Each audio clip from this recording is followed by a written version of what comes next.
Palakkad saint Dominic സ്കൂളിലെ വിദ്യാർത്ഥിനി ആശിർ നന്ദ ആത്മഹത്യ ചെയ്ത വിഷയം നമ്മളുടെയൊക്കെ ഹൃദയം നടുക്കിയതാണ്.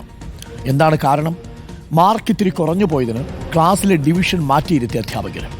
അത് ചെയ്യാൻ പാടുണ്ടോ എന്നുള്ളതാണ് പ്രധാനപ്പെട്ട ചോദ്യം. അങ്ങനെ വിവേചിക്കാൻ എന്ത് അധികാരമാണ് ഈ സ്കൂളിലും അധ്യാപകർക്കുമുള്ളത്? നേരത്തെ ആ സ്കൂളിൽ പഠിപ്പിച്ച അധ്യാപിക തന്നെ ഈ സ്കൂളിനെതിരെയും അധ്യാപകർക്കെതിരെയും രംഗത്ത് വന്നിട്ടുണ്ട്. ഈ ആശിർ നന്ദയുടെ പിതാവ് പ്രശാന്ത് നമുക്കൊപ്പം ചേരുന്നുണ്ട്. പ്രശാന്ത്, നമസ്കാരം. എനിക്കറിയാം ഈ വളരെ വേദനയിൽ നിൽക്കുന്നൊരു നിമിഷമാണ്, അതുകൊണ്ട് തന്നെ ആ വേദനയിൽ ഞങ്ങളും പങ്കുചേരുകയാണ്. ഇപ്പോൾ ഒരു ടീച്ചറിൻ്റെ പ്രതികരണം ഞങ്ങൾ കേൾപ്പിക്കുകയായിരുന്നു. മുൻപുണ്ടായിരുന്നൊരു ടീച്ചർ. എന്താണ് മോള് കുറച്ച് ദിവസമായിട്ട് വിഷമിച്ചിരിക്കുകയായിരുന്നു, അങ്ങനെ എന്തെങ്കിലും പറഞ്ഞിരുന്നോ പ്രശാന്ത്? ഈ സ്കൂളിൽ നിന്ന് ഡിവിഷൻ മാറ്റിയതിലുള്ള വിഷമം എപ്പോഴെങ്കിലും സൂചിപ്പിച്ചിരുന്നോ?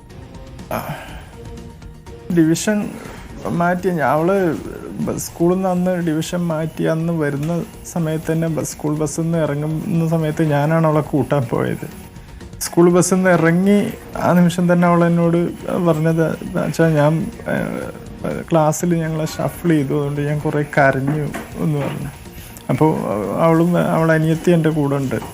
അവളും ചേച്ചി കുറേ കരഞ്ഞു, അവൾ ബസ്സിൽ നിന്നെല്ലാം കരയായിരുന്നു പറഞ്ഞു.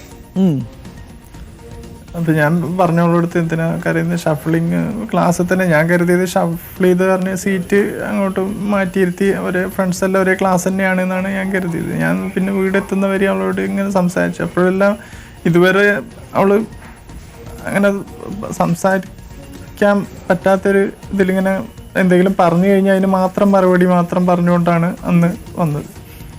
വീട്ടിൽ വന്ന് കുളിയെല്ലാം കഴിഞ്ഞ് ഭക്ഷണമെല്ലാം കഴിച്ച് ഇവിടെ കുറച്ച് നേരമെല്ലാം കളിച്ചതിന് ശേഷമാണ് അവൾക്ക് ട്യൂഷൻ എടുക്കുന്നുണ്ടായിരുന്നു വീട്ടിൽ തന്നെ. ആ സമയം വീടിൻ്റെ മുകളിലേക്ക് പോയി. പിന്നെ കുറച്ച് കഴിഞ്ഞ് വീട്ടിന് മുകളിൽ പോയി നോക്കുമ്പോഴാണ് അറിയുന്നത്. അപ്പോഴാവും അവൾക്ക് ആ മനസ്സിന് ആ ടെൻഷൻ വന്നിട്ടുണ്ടാവുക. ആ സമയത്ത് അപ്പോൾ ചിന്തിച്ചു കാണും. അന്ന് സ്കൂളിൽ നിന്ന് വരുന്ന സമയത്ത് സംസാരിക്കാൻ ചോദിച്ചതിന് മാത്രം മറുപടിയാണ് അവൾ ആ ബസ് ഇറങ്ങി വീട്ടിലെത്തുന്നവരേക്കും പറയുന്നത്, അല്ലാതെ ഒന്നും വേറെ പറയുന്നൊന്നുമില്ല. മനസ്സിലായി. പ്രശാന്ത്, ഇത് 8ാം ക്ലാസ്സിലെ മാർക്ക് കുറഞ്ഞതിലാണോ അതോ 9ാം ക്ലാസ്സിൽ ഇപ്പോൾ സ്കൂൾ തുറന്നിട്ടല്ലേ ഉള്ളൂ? ഏത് ക്ലാസ്സിലെ മാർക്ക്, ഏത് പരീക്ഷയുടെ മാർക്ക് കുറഞ്ഞതിലാണ്? ഇപ്പോൾ 9ാം ക്ലാസ്സിലെ മാർക്ക് 8ാം ക്ലാസ്സിൽ നിന്ന് കഴിഞ്ഞ് 9ാം ക്ലാസ്സിലേക്ക് വരുമ്പോൾ മാർക്ക് കുറഞ്ഞു എന്നും പറഞ്ഞിട്ട് അവർ സ്റ്റെല്ല എന്ന് പറഞ്ഞ ടീച്ചർ മീറ്റിങ്ങിന് വിളിച്ചിട്ട് ലെറ്റർ എഴുതി തരണം. ഇനി അടുത്ത ഒരു എക്സാം നടക്കേണ്ട, അതിന് മാർക്കില്ല എന്നുണ്ടെങ്കിൽ അവളെ 8ാം ക്ലാസ്സിൽ തന്നെ തിരിച്ചു കൊണ്ടുപോയി ഇരുത്തും. ഞാൻ 8ാം ക്ലാസ്സിൽ തന്നെ ഇരിക്കാൻ തയ്യാറാണ്, ഞാൻ മാർക്ക് കുറഞ്ഞതിന് എന്നും പറഞ്ഞിട്ട് ലെറ്റർ എഴുതി തരണം പറഞ്ഞിട്ട് ആ ലെറ്റർ എഴുതി പാരൻസ് സൈൻ ചെയ്ത് കൊടുക്കണം എന്നും പറഞ്ഞിട്ട് അങ്ങനെ വാങ്ങിച്ചു വെച്ചു. അപ്പോൾ ഞാൻ ചോദിച്ചു അവരോട്, ഇത് തരേണ്ട ആവശ്യമുണ്ടോ എന്ന് ചോദിച്ചപ്പോൾ അവർ പറഞ്ഞു ഇത് സ്കൂളിൻ്റെ റൂളാണ്, അത് തന്നേ പറ്റുള്ളൂ, തരണം എന്ന് പറഞ്ഞു. അതായത് പ്രശാന്ത്, ക്ലാസ് ഡിവിഷൻ അല്ല, ക്ലാസ് മാറ്റിയിരുത്തു എന്നാണ് പറഞ്ഞത്. അതായത് 8ാം ക്ലാസ്സിൽ നിന്ന് ജയിച്ചിട്ടാണല്ലോ കുട്ടി 9ാം ക്ലാസ്സിലേക്ക് വരുന്നത്. അപ്പോൾ 9ാം ക്ലാസ്സിലേക്ക് അപ്പോൾ 8ാം ക്ലാസ്സിൽ 9ാം ക്ലാസ് വന്നതിന് ശേഷം അതെ 9ാം ക്ലാസ്സിലേക്ക് വരാൻ മാർക്ക് കുറഞ്ഞതിന് ഇത് അതിനാണ് ലെറ്റർ വാങ്ങി വെച്ചത്. പിന്നെ ഇപ്പോൾ രണ്ടാമത് നടത്തിയ എക്സാമിന് മാർക്ക് കുറഞ്ഞതിനാണ് അവളെ ഇത് ക്ലാസ് ഷഫിൾ ചെയ്ത് വെച്ച്. അതായത് 9ാം ക്ലാസ്സിൽ അവരൊരു ഇന്റേണൽ ടെസ്റ്റ് നടത്തിയിട്ടുണ്ട്. ഞാൻ അറിയാൻ കഴിഞ്ഞത് അതെ, ഇപ്പോൾ 9ാം ക്ലാസ്സിലേക്ക് വന്നിട്ട് 2 പരീക്ഷകൾ നടത്തിയിട്ടുണ്ട്. ഓക്കെ, എനിക്കത് മനസ്സിലാവുന്നില്ല ഇപ്പോഴും. ഇതൊക്കെ എന്ത് രീതിയാണപ്പാ? 8ാം ക്ലാസ്സിൽ ആ കുട്ടി പാസ്സായിട്ട് 9ാം ക്ലാസ്സിലേക്ക് വരുന്നു, ഈ മാർക്ക് കുറഞ്ഞെന്ന് പറഞ്ഞാൽ പരാജയപ്പെട്ടു എന്നാണോ എല്ലാ വിഷയത്തിനും? ഒരു വെക്കേഷനും ഇല്ലാണ്ട് ആണ്, എന്നും അവർക്ക് പരീക്ഷകളാണ്. ഭയങ്കര മാനസികമായിട്ട് എൻ്റെ കുഞ്ഞിനെ വല്ലാണ്ട് പീഡിപ്പിച്ചിട്ടിട്ട് ഞാൻ ആ സ്റ്റെല്ല ടീച്ചറോട് വീണ്ടും ചോദിച്ചു ഇങ്ങനെ ഒരു ലെറ്റർ തരണോ. അന്ന് തൊട്ടേ അവൾക്കൊരു മാനസികമായിട്ട് ഒരു ഇതില്ല. മനസ്സിലായി. ക്ലാസ്സിൽ ജയിച്ചിട്ടല്ലേ എല്ലാ കാര്യങ്ങളും അവള് കൃത്യമായി 8ാം ക്ലാസ്സിൽ ജയിച്ചു. 9ാം ക്ലാസ്സിലേക്ക് പോയത്. അപ്പൊ എത്ര മാർക്കൊക്കെ ഉണ്ടായിരുന്നു? 40-50% മാർക്ക് ഉണ്ടാവില്ലേ 9ാം ക്ലാസ്സിലേക്ക് പോയത്? അവൾക്കുണ്ട്, അവള് പാസ്സായ മാർക്ക് എല്ലാം ഉണ്ട് അവൾക്ക്. ഓക്കെ, അപ്പോൾ 9ാം ക്ലാസ്സിലേക്ക് പോയിട്ട് ഇനി അത് 9ാം ക്ലാസ്സിൽ തോറ്റാൽ 9ാം ക്ലാസ്സിൽ ഇരിക്കാം. അത് 9ാം ക്ലാസ്സിൽ ഇനി മാർക്ക് പറഞ്ഞാൽ 8ാം ക്ലാസ്സിൽ കൊണ്ടുപോയി ഇരുത്തുമെന്ന് പറഞ്ഞ് കത്ത് വാങ്ങിച്ചു എന്ന് പറയുന്നത് ആദ്യത്തെ തെറ്റ്. 8ാം ക്ലാസ്സിലേക്ക് ഇരുത്തുന്ന. അതെ. രണ്ടാമത്തത്, ഇപ്പോ ക്ലാസ് തുടങ്ങിയിട്ടല്ലേ ഉള്ളൂ, അങ്ങനെയാണ് ലെറ്റർ വാങ്ങിച്ചത്. ഇതിപ്പോ ആകെ ഒരു 10-20 ദിവസമല്ലേ ആയിട്ടുള്ളൂ. അവർക്ക് ജനുവരി തൊട്ടേ 9ാം ക്ലാസ്സിന്റെ ക്ലാസ്സുകൾ എന്നും പറഞ്ഞിട്ട് തുടങ്ങിയായിരുന്നു. ഈ കുഞ്ഞിൻ്റെ അടുത്ത് അങ്ങനെയൊക്കെ ഇവർ എങ്ങനെ പെരുമാറുക? ഈ കുഞ്ഞെപ്പോഴെങ്കിലും ഇങ്ങനെ മാനസിക സമ്മർദ്ദമുള്ള വിവരം പറഞ്ഞിരുന്നോ പ്രശാന്ത്? ഇങ്ങനെ സ്റ്റെല്ല ടീച്ചറോ അതല്ലെങ്കിൽ മറ്റു ടീച്ചർമാരോ? മാനസികമായിട്ട് അവള് അന്നാ ലെറ്റർ വാങ്ങിയതിന് ശേഷം മാനസികമായിട്ട് അത് ഭയങ്കര ഒരു സ്കൂളിന്റെ കാര്യം പറഞ്ഞു കഴിഞ്ഞാൽ പിന്നെ മിണ്ടില്ല. അങ്ങനെ ഒരു അവസ്ഥയായിരുന്നു. സ്കൂളിന്റെ എന്തെങ്കിലും പഠിക്കേണ്ട കാര്യമോ അങ്ങനെ എന്തെങ്കിലും വന്നു കഴിഞ്ഞാൽ അവള് മിണ്ടില്ല. ഒരു CBSE ആയിരുന്നു അല്ലേ ഈ സ്കൂളിൽ? അവൾക്ക് ഇപ്പോൾ 9ാം ക്ലാസ്സിലേക്ക് ആയതിനു ശേഷം. അതെ 9ാം ക്ലാസ്സിലേക്ക് ആയതിന് ശേഷം സ്കൂൾ ബാഗും ഇതെല്ലാം വാങ്ങിക്കാൻ വേണ്ടിയിട്ട് ഞങ്ങളെല്ലാവരും കൂടി പോയായിരുന്നു. മറ്റേത് അവൾക്ക് കുറേ സാധനങ്ങൾ വേണം സ്കൂളിലേക്ക് പോകാൻ വേണ്ടിയിട്ട്. ഇപ്പം ഈ സമയത്ത് പോകുമ്പോൾ അവൾ ഒരു സാധനം വേണമെന്ന് അവള് എന്നോട് പറഞ്ഞില്ലായിരുന്നു. കാരണം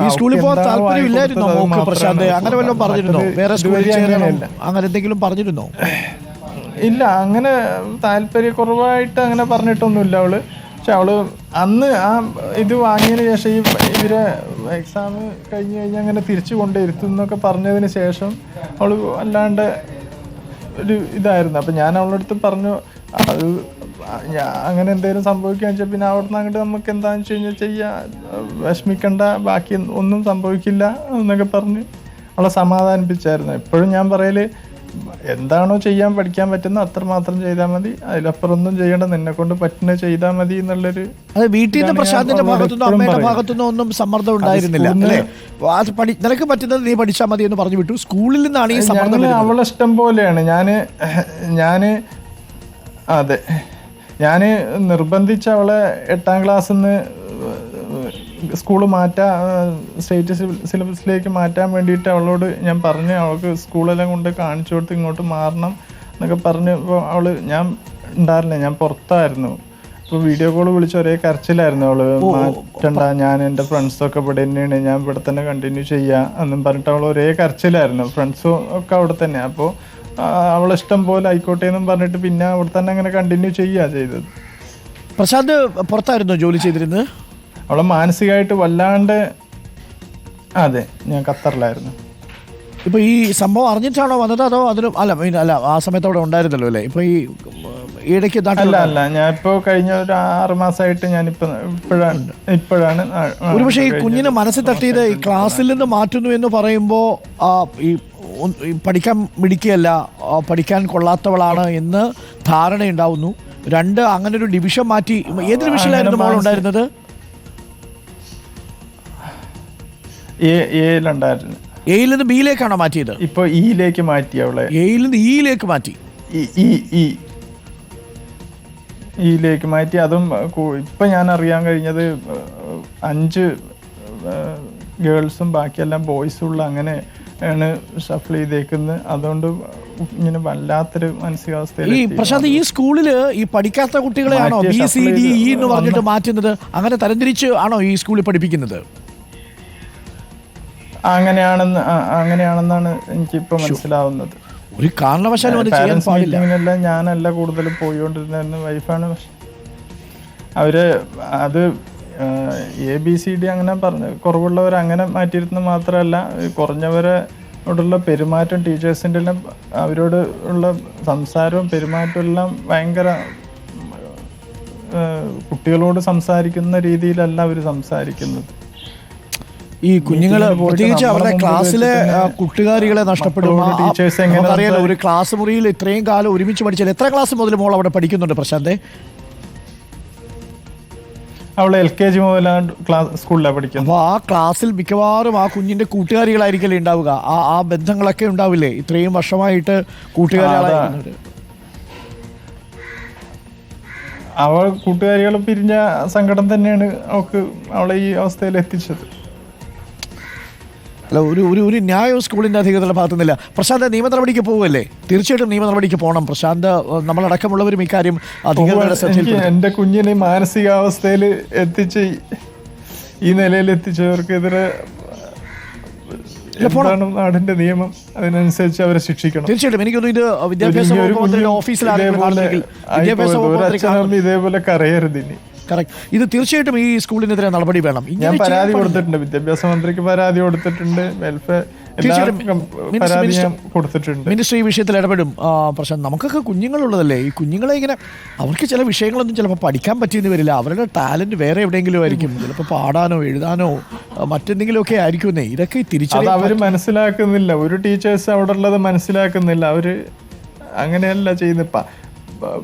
കുഞ്ഞ് പഠിക്കാനെല്ലാം സ്മാർട്ടാണ്, അവർക്ക് മാർക്കും ഉണ്ടായിരുന്നു. കുറച്ച് ചെറിയ മാർക്കിന്റെ വ്യത്യാസത്തിൽ കമ്മിയാവുന്നവരെല്ലാം അവർ ഇതേപോലെ ചെയ്യുന്നു. ഇത് കണ്ട് ഈ ഹിറ്റ്ലറുടെ ഒക്കെ ചെയ്ത പോലെ കോൺസെൻട്രേഷൻ ക്യാമ്പിൽ ഇടുന്ന പോലെ അല്ലല്ലോ കുഞ്ഞുങ്ങളെ വളർത്തേണ്ടത്. അന്ന് ഒരു കുട്ടിയുടെ ജീവൻ, അന്ന് സ്കൂൾ ഇറങ്ങി ബസ് ഇറങ്ങി അന്ന് തൊട്ടേ അവള് ആ സമയം തൊട്ട് പിന്നെ അവൾക്കൊരു വല്ലാത്ത, ഞാൻ ഇതുവരെ കാണാത്ത എൻ്റെ കുഞ്ഞിനെ ഞാൻ അവിടുത്തെ കണ്ട് തുടങ്ങി. ഞാൻ എന്നിട്ട് അവളുടെ അടുത്ത് ഇതുവരെ എത്തുന്നവരെ ഞാൻ വണ്ടിയിലിരുന്ന് ബൈക്കിലിരുന്ന് സംസാരിച്ച് വീടെത്തുന്നവരെ ഒരു 2-2.5 കിലോമീറ്റർ ഉണ്ട്. സ്കൂളിൽ നിന്ന് മാറ്റണം പ്രശ്നം. ആ സ്കൂളിൽ ചേർത്ത് പഠിപ്പിക്കരുത്. 1ാം ക്ലാസ്സിൽ ഇനി ഇല്ല, എൻ്റെ കുഞ്ഞ് ഇനി ആ സ്കൂളിലേക്കില്ല. എൻ്റെ കുഞ്ഞ് ചെറിയ കുഞ്ഞിനെ ഞാൻ സ്കൂളിൽ നിന്ന് മാറ്റി. ഞാൻ ഇനി ഇവിടുന്ന് അങ്ങോട്ട് ശബ്ദിക്കുന്നത് എൻ്റെ കുഞ്ഞിന് മാത്രം വേണ്ടിയിട്ടല്ല, എൻ്റെ കുഞ്ഞിന് നീതി കിട്ടണം. ഇനി ഒരച്ഛനും അമ്മയും ഇതേപോലെ അനുഭവിക്കാൻ പാടില്ല. സ്വന്തം ഹൃദയത്തിൽ നിന്ന് വേറിട്ട് പോകുമ്പോൾ ഇതൊരു പാഠമായിരിക്കണം. എല്ലാ സ്കൂളുകൾക്കും കൂടി ഇതൊരു പാഠമാവണം. പ്രശാന്ത് പറഞ്ഞു ഒരു വാക്കുകൊണ്ടും പറയാൻ വയ്യ. കഷ്ടിച്ചപ്പോൾ എത്ര വയസ്സ്? 15 വയസ്സ് അല്ലേ മാത്രമേ ഉള്ളൂ അവൾക്ക്. അതിനിടയിലാണ് ഇവര് പരീക്ഷയിലൂടെ കുഞ്ഞിൻ്റെ യോഗ്യത നിശ്ചയിക്കാൻ പോയത്. താങ്ക് യു പ്രശാന്ത്, ഈ സമയത്ത് ചേർന്നത്. ഈ പറയാനുള്ളത് കൊണ്ടാണ് മാത്രം ഞാൻ പ്രശാന്തിനെ ലൈവ് എടുത്തത്. ഇതില്ലെങ്കിൽ ഈ അവസ്ഥയിൽ ഒരിക്കലും പ്രശാന്തോടെ സംസാരിക്കില്ലായിരുന്നു. Thank you Prashanth. ഒരിക്കൽ കൂടി ഞങ്ങളെല്ലാ പിന്തുണയുമുണ്ട് പ്രശാന്തിനും. തീർച്ചയായിട്ടും നമുക്കിത് അധികാരികളുടെ അടുത്തേക്ക് എത്തിക്കാം. ഒരു തീരുമാനം ഉണ്ടാകുന്നതുവരെ ഞങ്ങളുടെ വാർത്താ ചാനലും കൂടെ ഉണ്ടാവും, ഞങ്ങളുടെ റിപ്പോർട്ടറും അവിടെ ഉണ്ടാവും. Thank you Prashant. എൻ്റെ കുഞ്ഞിനെ ഈ മാനസികാവസ്ഥയിൽ എത്തിച്ചവർ എന്തായാലും നിയമത്തിൻ്റെ മുമ്പിൽ കൊണ്ടുവരും. 100%. ഇപ്പോൾ നമ്മൾ അധ്യാപിക കൂടി വന്ന് പറഞ്ഞു കഴിഞ്ഞു. ആ സ്കൂളിനെ കുറിച്ച് ഇപ്പോൾ ആളുകൾക്ക് ബോധ്യമായിട്ടുണ്ട്. Thank you Prashanth. Thank you. അവിടെ ഓരോ കുഞ്ഞിനെയും വിളിച്ചിരുത്തി ചോദിച്ചു കഴിഞ്ഞാൽ അവർക്ക് പറയാനുണ്ടാവും, 100 കാര്യങ്ങൾ പറയാനുണ്ടാവും. ഞാനൊരാൾ ഇത് പറയുകൊണ്ട് എത്ര കുഞ്ഞുങ്ങളാണ് ആ സ്കൂൾ പഠിച്ചിറങ്ങിയ മുഴുവൻ കുട്ടികൾക്കും പറയാനുണ്ടാവും ഇതേപോലെ കാര്യങ്ങൾ. ഓരോ കുഞ്ഞുങ്ങളെയും വേറെ വേറെ ഇരുത്തി ചോദിച്ചു കഴിഞ്ഞാൽ 100 കാര്യങ്ങൾ പറയാനുണ്ടാവും. ഒരു ടീച്ചറെ കുറിച്ച് അവിടെ നല്ലത് പറയാനുണ്ടാവുമോ അല്ലെങ്കിൽ സ്കൂളിനെ പറ്റി നല്ലത് പറയാനുണ്ടാവുമോ എന്ന് എനിക്ക് അറിഞ്ഞുകൂടാ. ഓരോ കുഞ്ഞിനെയും അത്രയും പ്രഷർ കൊടുത്തിട്ട് അതേപോലെയാണ് അവരവിടെ ട്രീറ്റ് ചെയ്തെടുക്കുന്നത്. ഇതിലും എന്താ പറയുന്നത് എനിക്കറിയില്ല. തീർച്ചയായിട്ടും അധികാരികൾ നടപടി എടുക്കും പറയുന്നത്. ഇതിന്റെ മുമ്പ് ഇതേപോലെ സംഭവിച്ചിട്ടുണ്ട്. അതെ, നേരത്തെ പറഞ്ഞു, വന്ദന ടീച്ചർ വന്ന് പറഞ്ഞു. നമുക്ക് എന്തായാലും അത് അധികാരികളുടെ ശ്രദ്ധയിൽപ്പെടുത്താം. അത് പരാതിയെ തന്നെ മുന്നോട്ട് പോകണം. തീർച്ചയായിട്ടും ഞങ്ങളും ഉണ്ടാവും. ഒപ്പം കുഞ്ഞിനെ അവിടെ നിന്ന് മാറ്റുന്നതാണ് പ്രശാന്ത് നല്ലത്. Thank you. ആലോചിച്ച് നോക്കി പ്രശാന്തിൻ്റെ കാര്യം. നമുക്കില്ല മക്കളൊക്കെ, അവർക്ക് ചിലപ്പോൾ ഒരു വിഷയത്തിന് 5-10 മാർക്കൊക്കെ കുറഞ്ഞു എന്ന് കരുതിയിട്ട് അവരെ എഴുതിത്തള്ളി വേറൊരു ഡിവിഷനിലേക്ക് കൊണ്ടിരുത്തുക. ഇതെന്താ ദുർഘട പരിഹാര പാഠശാലയോ സ്കൂള്? ആ കുഞ്ഞിൻ്റെ ടാലൻറ്റ് ഇവരെ ഈ അധ്യാപകർ എപ്പോഴെങ്കിലും തിരിച്ചറിഞ്ഞിട്ടുണ്ടോ? ആ കുഞ്ഞിൻ്റെ സ്വപ്നങ്ങൾ, ആ കുഞ്ഞിനെ അടുത്തിരുത്തി എന്താണ് മോക്കെ നിനക്കിത് പഠിക്കാൻ പറ്റാത്തത് എന്താണ് എന്നുള്ളതിനെക്കുറിച്ച് ഇവരാലോചിച്ചിട്ടുണ്ടോ? എന്താണ് ഈ ടീച്ചർമാർ വിചാരിച്ചു വെച്ചിരിക്കുന്നത്? ഇതാണോ വിദ്യാഭ്യാസം? ഇതിനു വേണ്ടിയാണോ ഈ സ്കൂൾ തുടങ്ങിയത്? ആ സ്കൂൾ അവിടെ നടത്താൻ പാടില്ല. എതിരെ ശക്തമായിട്ടുള്ള നടപടി വേണം.